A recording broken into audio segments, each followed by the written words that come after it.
সম্মানিত অতিথিবৃন্দ, আজকে থেকে প্রায় 2 বছরের উপরে, প্রায় 2.5 বছর, যখন এই দেশের মানুষের ঘাড়ে পলাতক স্বৈরাচার, ফ্যাসিবাদ, মাফিয়া, যেভাবেই বলি না কেন আমরা, এরা যখন চেপে বসেছিল, সেই সময় কিন্তু আজকে এই ঘরে অনেকগুলো দল আমরা উপস্থিত আছি, যাদের নেতৃবৃন্দ একত্রিত হয়ে আমরা সংস্কার প্রস্তাব তথা আমাদের 31 দফা প্রস্তাব উপস্থাপন করেছিলাম দেশের মানুষের সামনে। খুব সংক্ষেপে যদি আমরা বলি, এটি কি ছিল প্রস্তাব, এই 31 দফাটি কি, 31 দফাটা কেন? উপস্থিতিবৃন্দ, এই 31 দফাটি হচ্ছে দেশ এবং দেশের মানুষের জন্য। আমরা দেশের বিগত 15-16 বছরে, বিশেষ করে 2008-এর পর থেকে, সেই স্বৈরাচার বা ফ্যাসিবাদ বা মাফিয়া যখন মানুষের কাঁধে চেপে বসল, তখন থেকে আমরা খেয়াল করেছি দেশের প্রতিটি প্রতিষ্ঠানকে, সেটি অর্থনীতি বলি, সেটি আমরা শিক্ষা ব্যবস্থা বলি, সেটি আমরা সমাজ ব্যবস্থা বলি, সেটি প্রশাসন, সেটি সিভিল প্রশাসন হোক, পুলিশ প্রশাসন হোক, যে কোনো ধরনের প্রশাসন হোক, চিকিৎসা ব্যবস্থা, প্রত্যেকটি ক্ষেত্রকে একদম ধ্বংস করে দিয়েছিল। মানুষের প্রত্যাশার সম্পূর্ণ বিপরীতে তারা নিয়ে গেছিল পুরো পরিস্থিতি। এবং যেহেতু আমরা রাজনীতি যারা আমরা করি, আমরা আমাদের অবস্থান থেকে বলতে পারি, বিএনপির অবস্থান থেকে আমি বলতে পারি, যেই গণতান্ত্রিক রাজনৈতিক দলগুলো বিগত স্বৈরাচারের সময় আমাদের সাথে মাঠে ছিলেন, আন্দোলন করেছেন, তাদের হয়েও বলতে পারি আমি কিছুটা। আমাদের রাজনীতির মূল লক্ষ্য বা উদ্দেশ্য হচ্ছে দেশ এবং দেশের জনগণ। কাজে দেশ এবং দেশের জনগণের এই ক্ষতিগুলো যখন হয়েছে, এই ক্ষতিগুলো অবশ্যই রাজনীতিবিদ বা রাজনৈতিক দলগুলোর সুযোগ আসলে সেখানে পরিবর্তন করতে হবে। এবং এই পরিবর্তনটাকেই আমরা রাষ্ট্র কাঠামোর মেরামত বলেছিলাম সেদিন। কারণ এগুলি রাষ্ট্রের অংশ। উদাহরণস্বরূপ যে কয়টি প্রতিষ্ঠানের কথা বলেছি। প্রিয় উপস্থিতিবৃন্দ, সম্মানিত নেতৃবৃন্দ, আজকে পরিবর্তিত হয়েছে 5ই আগস্টের পরে। জনতার, এই দেশের মানুষের, গণতান্ত্রিকামী মানুষের অভ্যুত্থানের কারণে অবস্থার পরিবর্তন হয়েছে, রাজনৈতিক চিত্রের পরিবর্তন হয়েছে। মানুষ, একজন সাধারণ মানুষ স্বাভাবিকভাবে দেখতে চায় যে তার প্রিয় মাতৃভূমি পৃথিবীর বুকে মাথা উঁচু করে দাঁড়িয়ে আছে।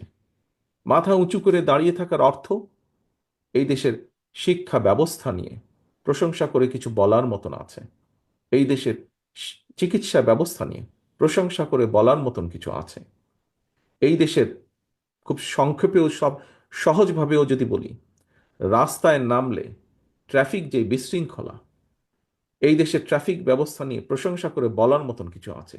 অর্থাৎ একজন নাগরিকের কাছে দেশ নিয়ে প্রশংসা করার মতন যা যা কিছু থাকতে পারে, হওয়া উচিত, সেই বিষয়গুলো এক্সিস্ট করে যাতে দেশের মধ্যে। প্রিয় সহকর্মীবৃন্দ, সম্মানিত নেতৃবৃন্দ, আমরা সেই রক্তচক্ষু উপেক্ষা করে, স্বৈরাচারের রক্তচক্ষু উপেক্ষা করে আমরা 2-2.5 বছর আগে সংস্কার প্রস্তাবনা দিয়েছিলাম। আমরা উল্লেখ করেছিলাম যে এই ক্ষেত্রে পরিবর্তিত হওয়া উচিত। দুঃখজনকভাবে আমরা দেখছি একটি পরিস্থিতির উদ্ভব হচ্ছে, সংস্কার এবং নির্বাচনকে মুখোমুখি দাঁড় করানো হচ্ছে। এখানে উপস্থিত আমরা প্রত্যেকই রাজনীতিবিদ। এখানে একজন বক্তা উল্লেখ করে গিয়েছেন, খুব সম্ভবত বোধহয় মান্না ভাই বলেছেন ওনার বক্তব্যে, যে গণতন্ত্র বলতে একজন সাধারণ মানুষের কাছে কি বোঝা যায়। গণতন্ত্র বলতে একজন সাধারণ মানুষের কাছে এক কথায় নির্বাচন, নিরপেক্ষ নির্ভয় ভোট দেওয়ার যে সিস্টেম, সেটিকেই গণতন্ত্র বলি আমরা। সারা পৃথিবীতে সেটি গণতন্ত্র হিসাবে প্রচলিত বা স্বীকৃত। কিন্তু এই ব্যবস্থাকে সংস্কার এবং নির্বাচন, এটিকে মুখোমুখি করে দেওয়া হচ্ছে। আমি গতকাল একটি কথা বলেছিলাম, আপনাদের অনেকেই সেখানে উপস্থিত ছিলেন। কথাটি হচ্ছে, দেখুন, আমরা সবাই জানি, কেউ কেউ বলছেন যে সংস্কার শেষ হবে তারপরে নির্বাচন হবে। আমি ব্যক্তিগতভাবে বিশ্বাস করি যে সংস্কার যেটা শেষ হয়ে যায় সেটা তো সংস্কার হতে পারে না। এটা একটা কন্টিনিউয়াস প্রসেস। চলমান প্রক্রিয়া সংস্কার। যদি সে কোনো একটি বিষয় শেষ হয়ে যায়, সেটি সংস্কার নয়। কাজেই সংস্কার শেষ হয় না, সংস্কার চলমান প্রক্রিয়া। আমরা একটি জায়গায় আসব, একটি জিনিসের ভালো কিছু করব, ভালো পরিবর্তন করব, পরবর্তীতে আরো বেটার কিছু করার চেষ্টা করব।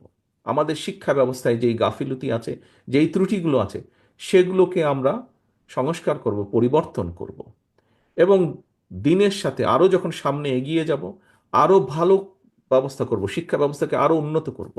দেশের মানুষের জন্য চিকিৎসা ব্যবস্থা যেটি, সেই চিকিৎসা ব্যবস্থাকে আমরা ভালো করব। পরিবর্তিত পরিস্থিতি সময়ের সাথে যখন আরো এগিয়ে যাবে, সেটিকে আমরা আরো ভালো করার চেষ্টা করব। প্রিয় সম্মানিত উপস্থিতিবৃন্দ, যেই উদাহরণটা আমি প্রথমে দিয়েছিলাম, যে এই যে আজকের অনুষ্ঠানটি, আজকের ইফতার এবং দোয়া মাহফিল বারোদল কর্তৃক আয়োজিত, এটি এখন পর্যন্ত খুব সুন্দর একটি সাকসেসফুল অনুষ্ঠান হয়েছে।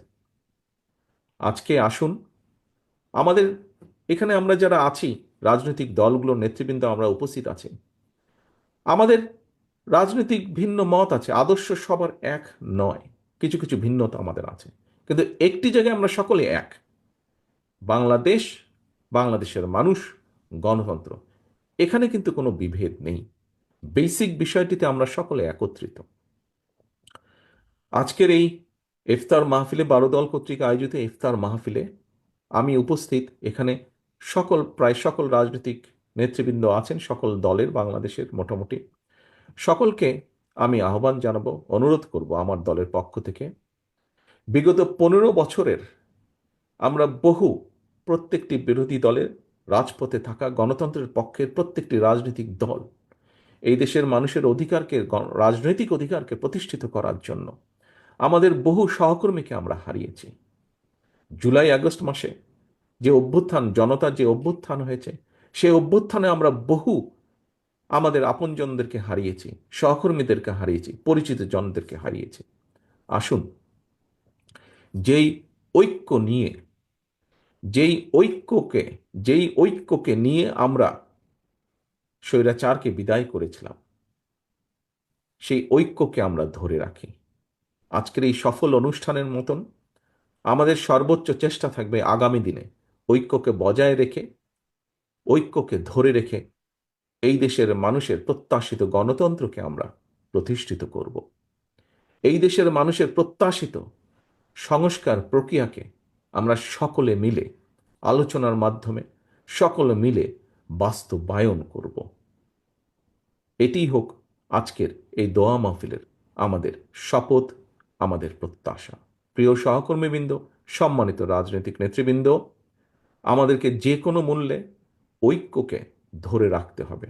মতভিন্নতা থাকবে, আমরা বসবো, আলোচনা করব। এমন কিছু আমরা বলবো না, এমন কিছু করা থেকে আমরা বিরত থাকার চেষ্টা করব, যাতে করে কোনোভাবেই স্বৈরাচার বা তার প্রেতাত্মারা আবার এদেশের মানুষের কাঁধে চেপে বসতে পারে। এই হোক আমাদের প্রত্যাশা, এই হোক আমাদের শপথ আজকের এই দোয়া মাহফিল, আজকের এই ইফতার মাহফিলে।